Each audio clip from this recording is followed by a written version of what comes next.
Halo Ibu dan teman-teman semuanya, perkenalkan nama saya Joan Homelia Ebrai dari Sekolah Tinggi Ilmu Kesehatan Papua, Program Studi Ilmu Keperawatan semester 4. Di sini saya akan menjelaskan sedikit tentang gangguan sistem reproduksi pada kesehatan reproduksi remaja. Apa itu kesehatan reproduksi? Kesehatan reproduksi adalah keadaan yang menyeluruh meliputi aspek fisik, mental, sosial, dan bukan sekedar adanya penyakit atau gangguan di segala hal yang berkaitan dengan sistem reproduksi.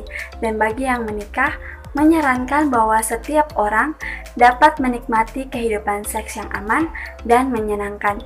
Mereka memiliki kemampuan untuk memproduksi serta memiliki kebebasan untuk bereproduksi kapan dan seberapa sering. Tujuan kesehatan reproduksi: meningkatkan kemampuan untuk mengendalikan kondisi tubuhnya, terutama organ reproduksi, mengatasi keadaan yang berkaitan dengan masalah seksualnya, dan membangun kehidupan yang dapat mencapai kesehatan yang optimal, mencakup kesehatan reproduksi, kesehatan seksualnya, dan kesanggupan menggunakan hak-hak reproduksi. Cara menjaga kesehatan organ reproduksi pria dan wanita. Cara menjaga kesehatan organ reproduksi penting diketahui oleh semua orang, tidak hanya wanita. Namun pria pun perlu mengetahui bagaimana cara menjaga dengan baik dan benar organ reproduksi yang dimilikinya. Selama ini, jika ada yang menyebut organ reproduksi langsung, pikiran masyarakat luas tertuju pada organ reproduksi wanita. Padahal, pria pun memiliki organ reproduksi yang juga harus dijaga dan dirawat. Berikut ini ada berbagai cara yang bisa Anda lakukan untuk menjaga kesehatan organ reproduksi Anda. Yang pertama, memakai celana dalam dari katun. Meski lebih mahal dari bahan dasar nilon, celana dalam dari katun memiliki banyak sekali manfaat. Di antaranya adalah membuat sirkulasi udara di dalam organ reproduksi menjadi lancar. Celana katun pun lebih menyerap keringat dibandingkan dengan celana nilon. Bagi wanita yang menggunakan celana katun, dia akan terhindar dari penyakit keputihan. Sedangkan bagi pria yang menggunakan celana dalam katun, dia akan terhindar dari penyakit kulit di organ reproduksi seperti panu. Yang kedua, rajin mengganti celana dalam. Wanita yang sedang mengalami keputihan sebaiknya rajin mengganti celana dalamnya. Begitu pula dengan wanita yang merasa bahwa organ reproduksinya mengeluarkan keringat yang berlebihan.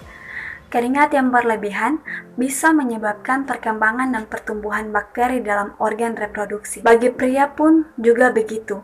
Terlalu banyak berkeringat tidak bagus untuk kesehatan kulit organ reproduksi. Yang ketiga, mengeringkan organ reproduksi.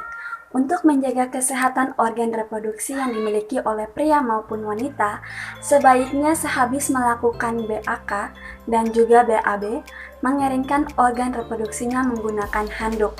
Jangan menggunakan tisu untuk mengeringkan organ reproduksinya, sebab ada zat pemutih yang bisa menempel di organ reproduksi wanita maupun pria. Yang keempat, jangan menggunakan obat pembersih wanita. Cara menjaga kesehatan organ reproduksi wanita, sebaiknya tidak menggunakan obat pembersih kewanitaan. Organ reproduksi jika dibersihkan menggunakan obat pembersih kewanitaan, justru bisa merangsang pertumbuhan bakteri baik yang ada di vagina. Justru bisa merangsang pertumbuhan bakteri dan jamur penyebab keputihan. Alasannya adalah pH yang tidak seimbang justru mematikan bakteri baik yang ada di vagina. Kadar keasaman yang tidak sesuai justru menjadi penyebab timbulnya bakteri jahat di dalam organ reproduksi. Bagi wanita yang ingin membersihkan organ kewanitaannya, cukuplah dia menggunakan air yang mengalir saja. Jangan menggunakan sabun pembersih yang pH-nya tidak seimbang. Yang kelima, mencuci tangan sehabis BAB. Untuk menjaga kebersihan organ reproduksi bagi wanita maupun bagi pria, sebaiknya mencuci tangan menggunakan sabun setelah BAB.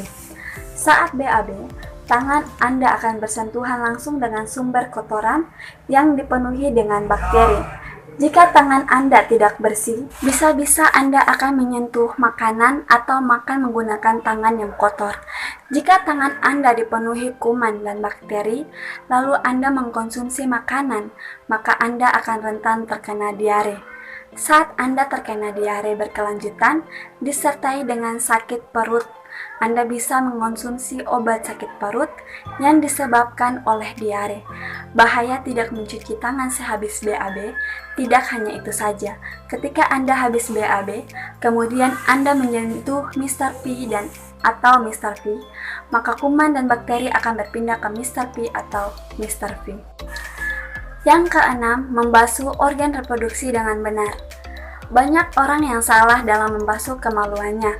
Cara yang salah itu justru bisa menyebabkan berbagai macam gangguan masalah kesehatan kelamin muncul. Cara membasuh kemaluan yang benar adalah dari depan ke belakang, bukanlah sebaliknya. Kuman dan bakteri yang ada di kemaluan dibuang ke belakang, bukan malah dari belakang ke depan. Jika Anda membasuh kemaluan dari belakang ke depan, akibatnya adalah Anda akan memasukkan bakteri yang ada di dubur menuju ke kemaluan. Hal itu justru berbahaya sebab kuman itu juga sudah ada di kemaluan, akan menyebabkan infeksi, entah itu infeksi saluran kencing atau infeksi yang menyebabkan penyakit kelamin, dan masih banyak lagi lainnya. Yang ketujuh, jangan menggaruk kemaluan. Saat jamur, kuman, dan bakteri berkembang biak di kulit kemaluan Anda, hal itu akan menyebabkan rasa gatal. Menggaruk kemaluan pun bisa menyebabkan iritasi. Jika iritasi organ kemaluan justru akan merasakan perih dan menyebabkan kemaluan menjadi luka. Hal ini berlaku untuk pria dan juga wanita, sehingga organ kemaluan terhindar dari rasa perih akibat iritasi itu. Yang kedelapan, rajin mengganti panty liner. Bagi wanita yang suka menggunakan panty liner, ketika sedang keputihan atau sehabis menstruasi, sebaiknya rajin mengganti panty liner agar panty liner tidak terlalu lembab. Jika panty liner lembab, akibatnya adalah bakteri dan kuman justru berkembang biak dan menjadi penyebab gangguan masalah kewanitaan atau organ intim. Yang kesembilan, menjaga kebersihan organ intim saat menstruasi. Wanita sebaiknya memperhatikan dengan benar kebersihan organ reproduksinya atau organ intimnya. Saat dia terkena menstruasi, alasannya adalah saat menstruasi, kuman dan bakteri akan mudah sekali berkembang biak. Jika tidak menjaga kebersihan saat menstruasi, wanita akan mudah terserang gatal-gatal di organ intimnya. Organ intim yang gatal menjadi tanda bahwa ada perkembangan dan pertumbuhan bakteri di dalam organ intim wanita tersebut. Yang ke-10, menjaga berat badan ideal. Untuk menjaga kesehatan reproduksi baik pria maupun wanita, harus menjaga berat badan ideal. Wanita yang memiliki berat badan ideal akan terhindar dari cairan vagina berlebihan, sedangkan pria yang memiliki tubuh gemuk akan memiliki sel sperma yang kurang subur.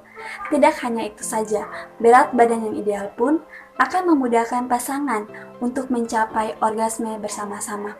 Oleh sebab itu, penting sekali untuk menjaga berat badan yang ideal. Yang berikut, dampak tidak menjaga kesehatan organ reproduksi. Yang pertama, gonorrhea atau kencing nanah. Penyakit ini disebabkan oleh bakteri Neisseria gonorrhea dan ditularkan terutama melalui hubungan seksual.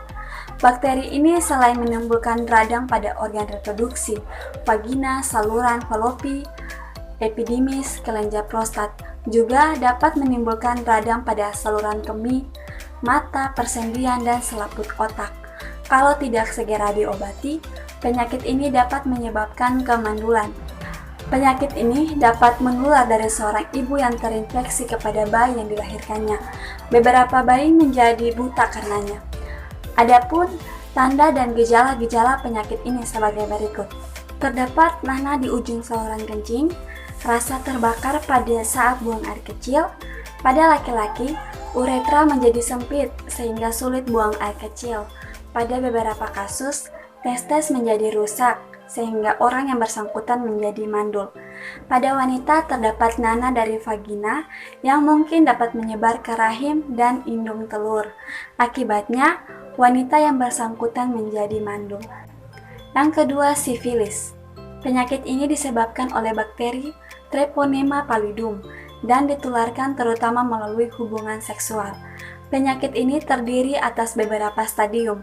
Pada stadium lanjut, sifilis tidak hanya menyerang organ-organ reproduksi, tetapi juga menyerang organ-organ tubuh yang lain, misalnya hati, susunan saraf, dan otak. Yang ketiga, herpes genital. Penyakit ini disebabkan oleh virus herpes simplex serotipe 2 dan ditularkan melalui hubungan seksual. Virus ini selain menyerang organ-organ reproduksi laki-laki dan perempuan, juga menyerang kulit. Sekarang sudah diketahui bahwa ada hubungan antara infeksi virus herpes dan kanker leher rahim. Yang keempat, keputihan atau flower albus. Penyakit yang dialami perempuan ini disebabkan oleh berbagai parasit, antara lain jamur Candida albicans, protozoa dari jenis Trichomonas vaginalis, bakteri, dan virus. Candida albicans menyukai lingkungan yang mengandung gula dan hangat. Jamur ini sering ditemukan pada perempuan hamil dan penderita diabetes mellitus atau kencing manis. Yang kelima, AIDS. AIDS merupakan singkatan dari Acquired Empty Deficiency Syndrome atau sindrom hilangnya kekebalan karena bentukan. Penyakit ini disebabkan oleh virus HIV atau Human Immunodeficiency Virus. Sampai sekarang, penyakit mematikan ini belum ada obatnya. Orang yang terinfeksi virus HIV tidak langsung menderita AIDS. Penyakit ini baru terlihat setelah 6 bulan sampai 5 tahun, bergantung pada ketahanan tubuh seseorang. Penyakit ini menyerang sel-sel darah putih yang merupakan bagian dari sistem kekebalan tubuh. Akibatnya, jika terinfeksi kuman tertentu yang bagi orang biasa tidak membahayakan, penderita AIDS dapat meninggal. Kita tidak perlu panik menghadapi penyakit ini jika mengetahui cara penularannya. Tidak seperti influenza yang penularannya melalui udara, penyakit ini menular melalui cairan tubuh, menghirup udara di sekitar penderita AIDS atau bersalaman dengan penderita AIDS tidak menyebabkan tertular. AIDS dapat menular melalui transfusi darah dari penderita AIDS, melalui jarum suntik yang pernah dipakai penderita AIDS, dan berhubungan seksual dengan penderita AIDS. Bayi yang dikandung ibu penderita AIDS kemungkinan juga dapat tertular. Meskipun banyak penyakit yang dapat menyerang organ-organ reproduksi, sebenarnya sebagian besar dapat dicegah dengan menjaga kebersihan secara umum dan kebersihan organ-organ reproduksi. Jamur yang menyukai tempat lembab dapat dihindari dengan selalu menjaga daerah perineum atau selangkangan selalu kering. Rasa gatal dapat dikurangi dengan mengenakan celana dari bahan katun. Cara pencegahan yang lain adalah tidak membiasakan bertukar handuk atau pakaian. Selain kebersihan diri, lingkungan juga perlu dijaga kebersihannya. Misalnya selalu mencuci selimut atau alas tidur. Sekian dari saya untuk menjelaskan kesehatan reproduksi pada remaja. Selamat siang Ibu dan teman-teman semuanya. Terima kasih.